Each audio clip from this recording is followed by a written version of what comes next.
Nintendo's next console not be shown at this year's E3? Do they fear the competition of the PS Neo and Xbox One Slim? Or is the Big N hidden a devastating arrow under their sleeve?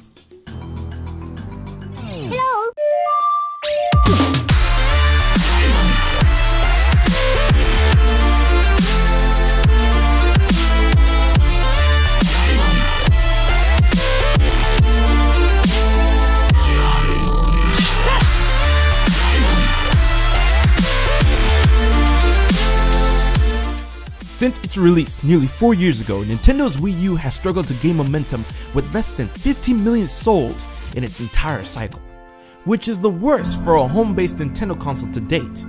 There is no doubt that the Wii U faced a botched launch with a lack of premium launch titles and horrible marketing, but the greatest blow to the console was the reveal of the far more powerful PlayStation 4 and Xbox One in 2013. Will history repeat itself March 2017 with the Nintendo NX?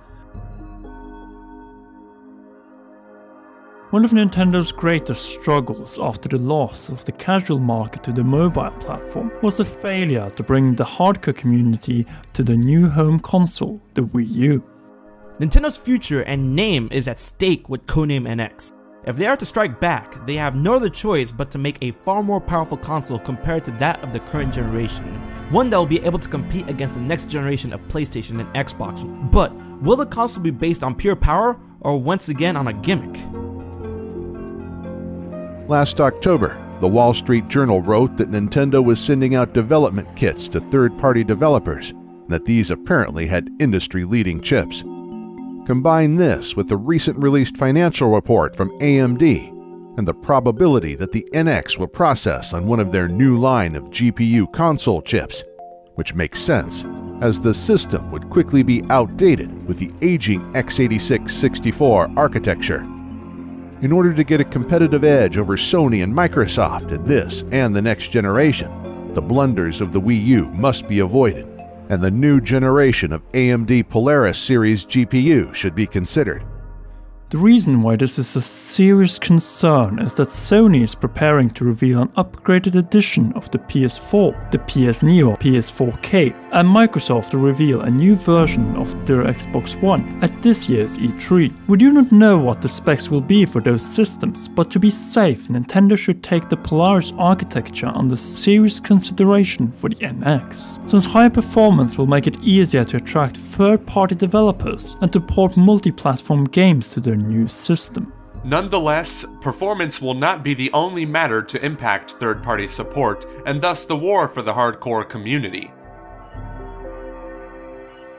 The rumors and patents of a Nintendo console running on spacious cartridges instead of optical discs or DVD Blu-ray might after all turn into reality after the updates from Macronix. In its quarterly financial briefing, Macronix, Nintendo's manufacturing partner when it comes to ROM chips, shared some interesting information about the next quarter. Its chairman, Wu Min, said that he believes that the upcoming financial quarter will bring strong revenue for the company due to a new line of 32nm ROM chips, and the recent Nintendo NX update about a March 2017 release as sales drivers. This information has led to rumors that the Nintendo NX will be the first home system since the Nintendo 64 to run cartridges for improved loading times and fusion capabilities. Macronix is the producer of Nintendo 3DS ROM chips, and their involvement could mean one of two things. The NX could run on cartridges or be attributed to a standalone handheld device. If true, then the Nintendo NX will not be backwards compatible with Wii U games. But what kind of impact could a return to the once cursed cartridges have for the NX and the gaming industry in general? As we all know, the Nintendo 64 was the last home console to run on cartridges instead of the spacious CDs, and soon became its greatest weakness. This was the main reason why the development for Final Fantasy VII was ultimately moved over to the PlayStation 1. Today, this has turned as we have the spacious SD card, far greater than Blu-ray DVDs, and no loading times. The disadvantage, just like back in 1996, is that they are still more expensive to produce, which might alienate some third-party developers. So what should Nintendo do in this situation? Evolve their current 3DS cartridge strategy to the NX? Or be the first Nintendo system with a Blu-ray player? Cartridges, SD cards. We are after all talking about Nintendo, which will see the benefits from such a format with greater storage capacity, no loading times, and pave the way for fusing their console and handheld businesses. The only backdraw with that is that an SD card-driven system will almost be guaranteed to not be backwards compatible. It's something very new. The hardware, the software lineup, all of it is something I'd like to play for the first time myself. The NX is neither the successor to the Wii U nor to the 3DS. It's a new way of playing games, which I think will have a larger impact than the Wii U. But I don't feel it's a pure replacement for the Wii U. When people finish the launch titles, they will want things to buy in spring, on summer break, at Christmas. As such, it's not simply a question of when the hardware is ready, rather, we need to ensure our software lineup is also in a good place. Fusion could potentially grant the NX the strongest first-party lineup in Nintendo history, with all of the software departments focusing on creating more titles for one system. This might be a massive gamble by the big N, but if this company is known for something, then it is to take massive risks. The bigger question we should ask is whether the system will have mandatory stationary and handheld devices, or be separate but combined together to grant a gaming experience like never before. Some clearance can be traced to Nintendo's CEO Tatsumi Kimishima, who told in his quarterly report that the codename NX will be hardware that has been made with a new way of thinking.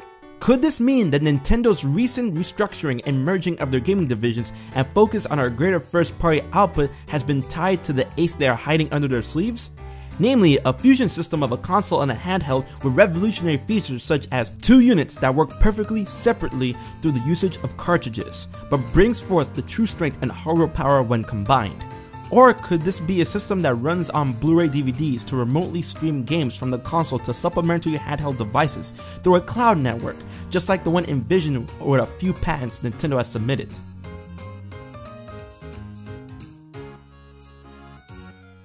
It seems as Nintendo had at some stage in the development of the NX to land a tough decision. Spacious cartridges for the option of having non-mandatory console and handheld devices that play the same cartridge, or a Blu-ray DVD solution where the devices are sold together in order to use the console or take advantage of a cloud-based remote play system. Cartridges might be the ideal solution for a Fusion NX system, which could almost guarantee that the system will not be backwards compatible with Wii U software, which might explain why The Legend of Zelda for Wii U is getting a simultaneous separate release for the codename NX. But what about the Wii U gamepad, Pro Controller, and the Wii Remote and Nunchuck? Will they all be discontinued? Moreover, if the NX consists of a console and a handheld, how will this handheld or controller work or be built up? That is why these two will be the decisions and alternatives for the next episodes of Nintendo NX News. Do you want us to talk about the controller, handheld device, or PR marketing? Vote by commenting under the video. And what is more important is what you think about the NX. Give your opinion in the comments section below and vote in the Twitter poll, which you will find here. Thank you so much for watching. If you liked what you saw, then please like, share, and favorite this video. And if you want to support me, the Voice Overlord, this series, and want to see more Nintendo NX news, then subscribe to Commonwealth Realm and follow him on Twitter. We hope you all have a fabulous day. This is Jason Dameron, the Voice Overlord, signing out for CR.